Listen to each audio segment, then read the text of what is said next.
interrupted there. Do you want to sort of Yeah, continue on the path? all fine. I will not keep people behind here of my story background. Fantastic. Shall I pass the mic over to you, and you can sort of introduce yourself and what you do in relation to regulating DeFi. Sure. Is this turned on? Yep. So yeah, I think what we thought, because obviously it's quite late in the day, we're very happy as a panel to take any questions anyone has about regulation, and generally we can talk about specific subjects. I can hand over to anyone else who wants to pick up on anything, but maybe we could even just turn it into a Q&A if there's questions. Otherwise we can talk as a panel. I can start at least. So I saw you had a question, Volber, straight away.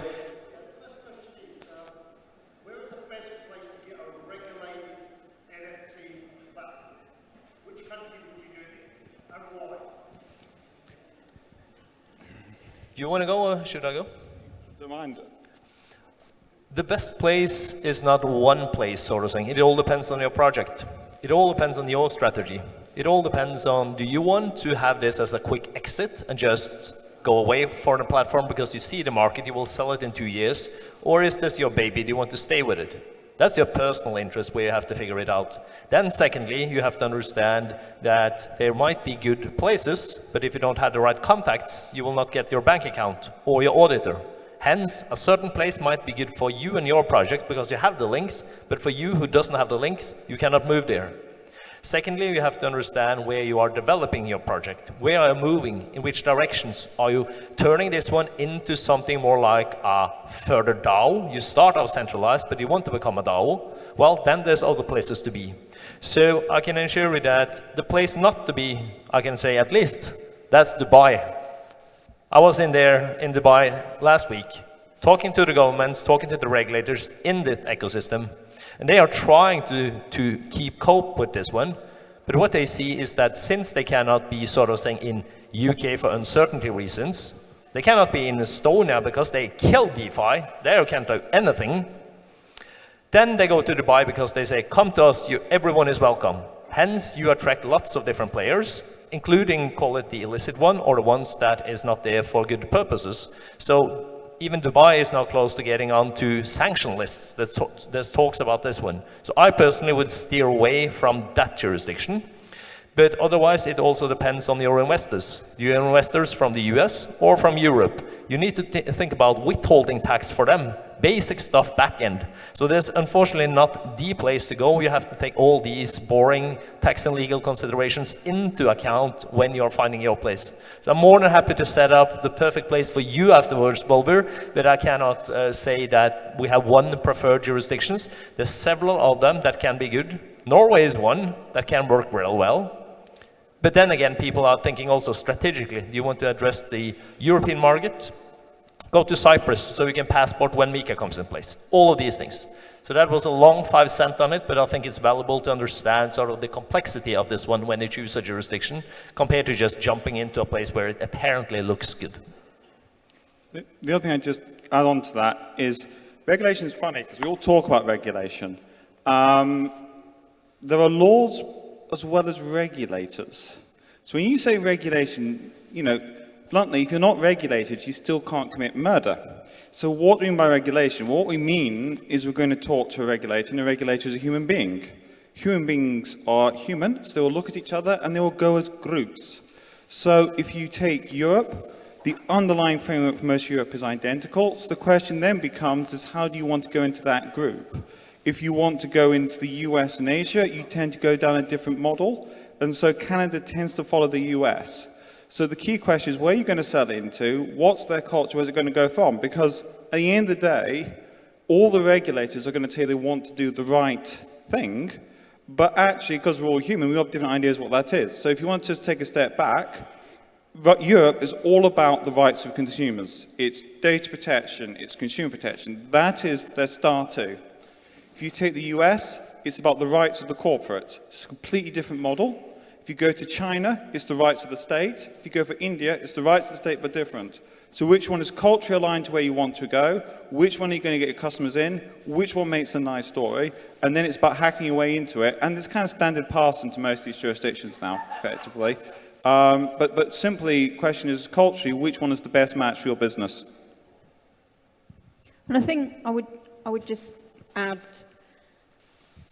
it's always about thinking about this. It's likely to be a global business. A lot of people come to me as a British Virgin Islands lawyer. I'm a Cayman Islands lawyer as well. They say, I've chosen Cayman Islands, or I've chosen British Virgin Islands. And then I always ask them about where do you think you're going to have your customers? And they say, well, global. Then you're running a global business, so you've got to assess those risks. So I think the long and the short of the answers you've got from us as a panel is it's not that straightforward. Is there a follow-up?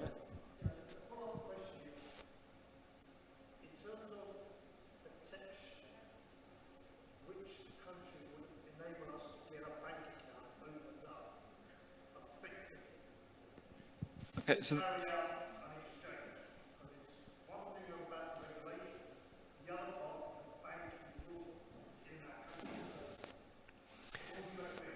And that's down to what kind of assets you are listing there. Is it only PFPs? Or is it something that looks more into a financial instrument? Is it asset-backed? Is it physical things that you're linked towards the NFT, etc.? All of these questions. But in general, as mentioned, it's down to who your contacts are in the bank. And I can tell you from coming from EY Ernst & Young, you know, when we have onboarded, if we have onboarded you as a client, we have done our KYC on you, i.e. know your customer, to find out who you are. So if we go to the bank and I know the compliance officer, that's clearly a trusted element from him that, oh, EY has done a check on you as well. That sort of moves you further into a direction that maybe we can take you into consideration, rather that you just pop up in some jurisdiction and says, hey, I'm Balber, I'm coming from the UK, I'm going to start something here in Norway, I have no physical presence here, or whatever. So you see, it's these kind of links that you have to go there. So there's no banks that officially wants to become sort of, or are out there, the official crypto bank.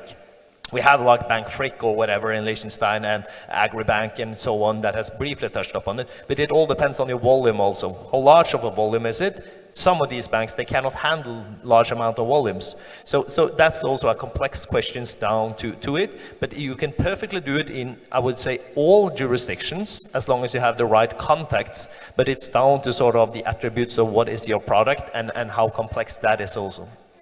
And I would just add, of the jurisdictions whose laws I also practice Bermuda law. So what we see is that Bermuda is very pro-regulating digital assets. It's got quite an advanced regime. And we've, as a law firm, have just managed to get a license for a bank which is very digital assets friendly. So a lot of our clients who ask, where's it going to be easy to get a license, as long as they fulfill the criteria, and where they can also get a bank who's not going to reject them because, you know, their proceeds are coming in or derived from crypto. We find that Bermuda is a good jurisdiction to be based. You need some physical presence there, which puts some clients off. But we find, because the premier and the policy of the jurisdiction is very pro digital assets, it's a good jurisdiction for clients who do want to be regulated. Just one small thing to add. I think you'll find crypto-friendly banks in many jurisdictions, because I think you were looking to get I think you said a license for an NFT exchange. In many jurisdictions, you'll have to go through different levels of scrutiny by the regulator in order to get that license or that registration. In some senses, getting that registration and working through that process, even though it might sound a bit strange, will actually be helpful for you in terms of getting the bank account set up, because they'll take comfort from having gone to perhaps a more established jurisdiction, because they'll see the steps you've gone through to convince the regulator you've got a sensible money laundering officer, you've got sensible procedures in place, and that will assist you in getting the bank account. So scrimping on one side doesn't necessarily help with the other.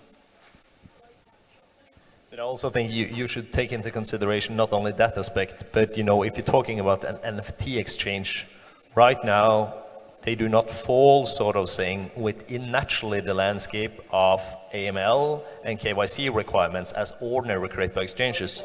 But that is coming up, and I think that's a key element to understand what is going on within DeFi right now, in the space of DeFi and regulation, because lots of people are saying, oh, let's just sit still. Let's wait for the MiCA, the markets and crypto asset regulation coming up from the EU, because then we get all the cornerstones that we need and a predictability. But that will not give us the full predictability. Just like now, today, when they released the final version of it, and they are including NFTs. They don't even understand that NFTs has different attributes. There's several different token standards of NFTs which will not be covered by the MiCA. The MiCA is already outdated before it's in place. It will just create even more noise, even more confusion, etc. What is there that will be something that will also create that one? And I'm not trying to be the party killer or the troublemaker sort of saying, but I'm just saying from a reality perspective that when FATF, the Financial Action Task Force, which all civilized countries are member of, and they give out guidance. These guidance they give out on traditional finance, and there's so much of a guidance that if you don't follow their guidance within a certain time frame, they will give you a fine. That's guidance.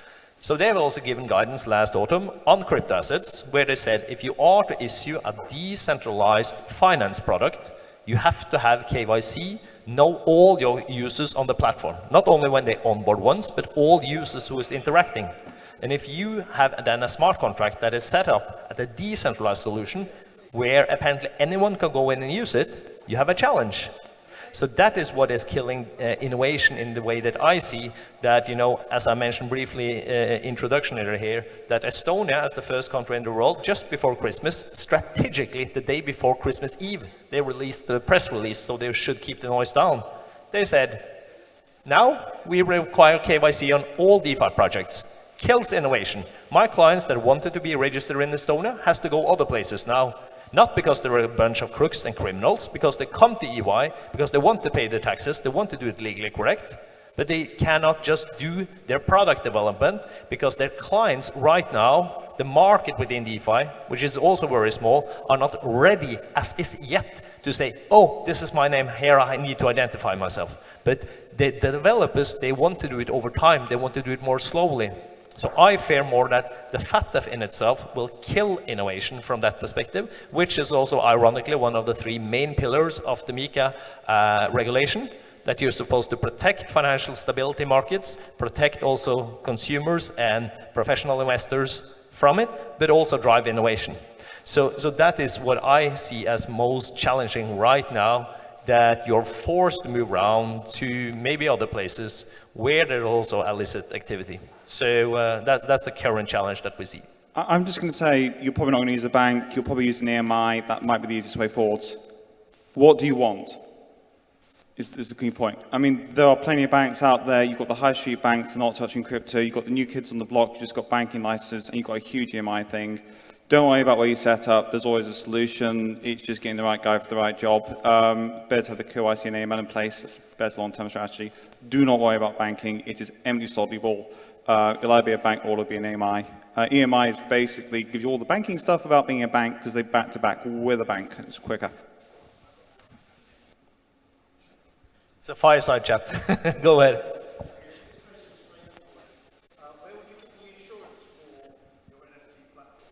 I've just had 3 insurers speak to me today about wanting to insure NFT platforms. They're back. I will have a chat afterwards. I've got to dig out the names, but yeah, happy to share. Insurance is back. Insurance is fascinating because there was a whole lot of insurance. It then disappeared, and now it's back in action. And it's going to be really interesting to see how it all plays out because it's becoming a marker of quality. And now, in some ways, it's more interesting than the regulatory marker of quality because the regulation is just about the activity you're doing, because insurance is a broader thing. Do we have any more questions from anybody? Yes.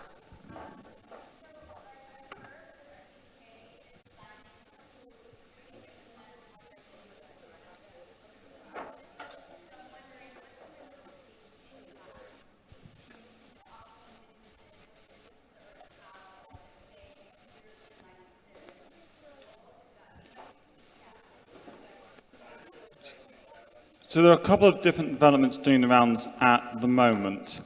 There's good news and there's bad news, effectively. on the bad news front, they're going to regulate the selling of fungible tokens into the UK if it involves advertising. The rules are going to be around the advertising regime. They're going to limit retail, so you can only invest up to 10% in fungible tokens. NFTs are outside the regime. They'll need to sign off by someone competent to sign off, and there's a competition query there about getting someone to sign off someone else's token. That's the whole advertising side of it. The next side of it is they're talking about changing law in the UK to make it easier for DAOs to exist, which will mean in the world there'll be Wyoming, Marshall Islands in the UK being countries which recognise DAOs. That's the second one. The third thing which is happening at the moment is they are recognising crypto assets as a form of property, which makes the insurance rules operate more easily and better and work faster. So we're seeing quite a lot of change at the moment. And the most interesting one at the moment is the government last week announced they're going to have a power to basically go into, going boring, changing what is or isn't regulated. And actually, I don't know if I can say this, but we're going to be publishing a paper with Matt Kim at the Law Commission, which looks at staking. And one of the opening questions there is, should be the exemption from staking from what we call the collective investment scheme. And basically, if you don't know what that means, just think bogeyman, because that's the thing that causes everyone fear, panic. So there are some great developments coming down the line of a positive nature. There's an interesting white box on the advertising, but actually we wrote with the Mauritian regulator their regulatory framework in the last couple of months, and they're also heading in that direction. So we're seeing it sort of advertising is going to become the next big area where it's going to get complicated. And to be honest, we see some pretty wacky stuff. I mean, we had one guy, you might laugh, who had one where he was promising a Lamborghini to everyone who used his exchange, and someone would pop out and personally escort you. And we asked him how many Lamborghinis he's had, and he looked at me blankly and went, none. And I said, you've just promised 600,000 Lamborghini rides a day, and we have no Lamborghinis. This is a blow to our business model at the moment. Do we want to think it through? So there is always the wide ball, which the regulator hasn't thought of, I always think. So I don't think there's any countries yet which prohibits promising random Lamborghinis to people, but I don't know. I'll love to be proven wrong. But it's about bringing that element of common sense, and my favorite words, which I think are going to be tattooed to my gravestone: whack the word capital risk at the bottom, tell people they'll lose their money, then when they lose their money, they can shout at you just a little less. They'll probably still shout, because people like shouting.